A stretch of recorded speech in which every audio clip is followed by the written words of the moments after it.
Hello, I'm John. I just wanted to take a minute here to talk about the essay reading project, which I am engaged in this year, how it came about, and how I am keeping track of it. And I want to show a few of the essay collections that I'm reading.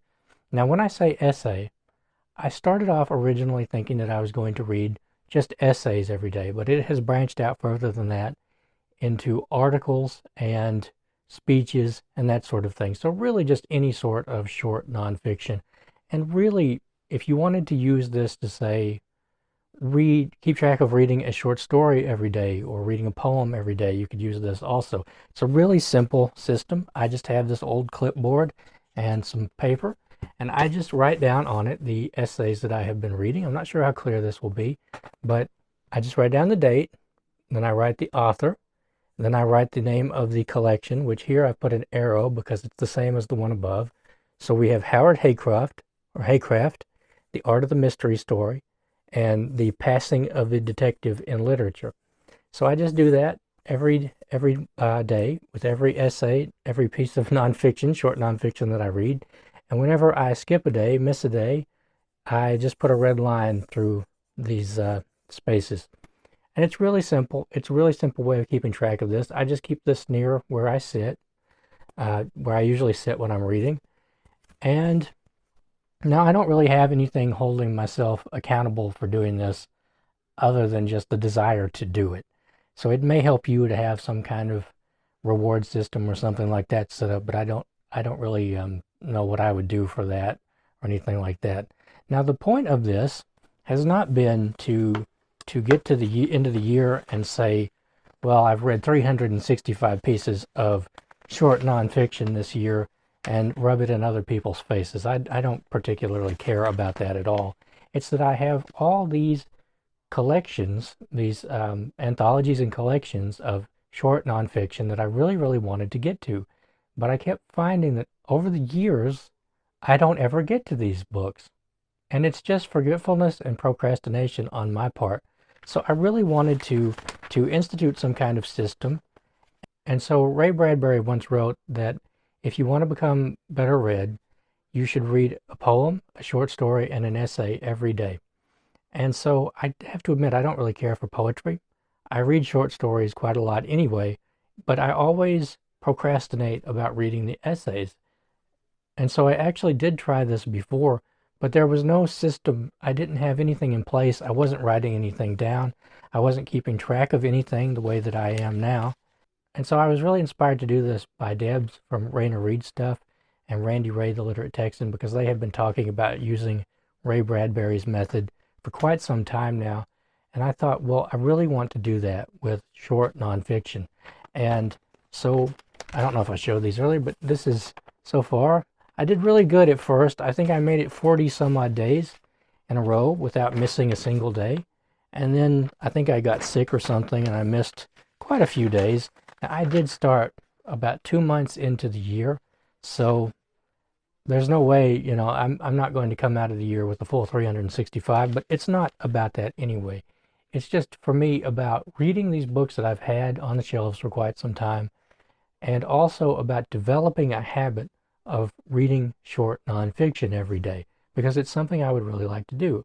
So I thought that I would also show a few of the collections that I have that I am working my way through. I've actually already read an entire collection called Lincoln Reconsidered by David Donald. I believe it was David Herbert Donald. And that was actually really good. I hadn't had it as long as I've had some of these. So I have, for instance, the Best American Non-Required Reading from 2006. I have quite a few of these. This is a series that went on for quite some time with Dave Eggers as the editor, and I believe that he sat down with a bunch of middle school and high school students, and they chose the selections for these books, if I remember right. And these are sometimes really weird. They're usually current events from the time period, from magazines, newspapers. There are short stories. Some of them are comic strips and that sort of thing. And so some of this doesn't really count, but I don't always like what's in these books. Or I'm not always personally interested in what's in these books, but I do want to read the parts that I am interested in, and this is an opportunity to do that. I have the Penguin book of Food and Drink, which is short nonfiction on food and drink, if you can imagine that. The Glorious American Essay, edited by Philip Lopate. I also have what is the other book? He did another big essay collection, The Art of the Personal Essay. And these are usually really good. These have all kinds of authors in them that you would recognize, very well-known authors. A really good essay in this actually is by F. Scott Fitzgerald, and it's called My Lost City. It's the best thing I've read in this so far, although Nathaniel Hawthorne's essay on fire is in this and also very good. Here is The Moral Obligation to be Intelligent by Lionel Trilling. I got this not too long ago. I don't think I ever showed it in a book haul or anything like that. I have something much more general. This is the Norton Reader. You can see that a long time ago I went through this, and I used these little bookmarks to mark the stories that I was interested in, and then I never got around to reading them. So I am hoping to get through this, not all this year clearly, but I'm looking forward to removing these bookmarks one by one. There are 218 selections in this book, and these are really good because usually they tend to be pretty short. And so if I'm not feeling like reading something longer, I can just pick this up. And I have a couple of books like that, including this. This is the Riverside Reader from the 70s. And it's just really, really short essays and excerpts from longer pieces. Here is William Least Heatmoon's Here, There, and Elsewhere. These are just really short travel essays.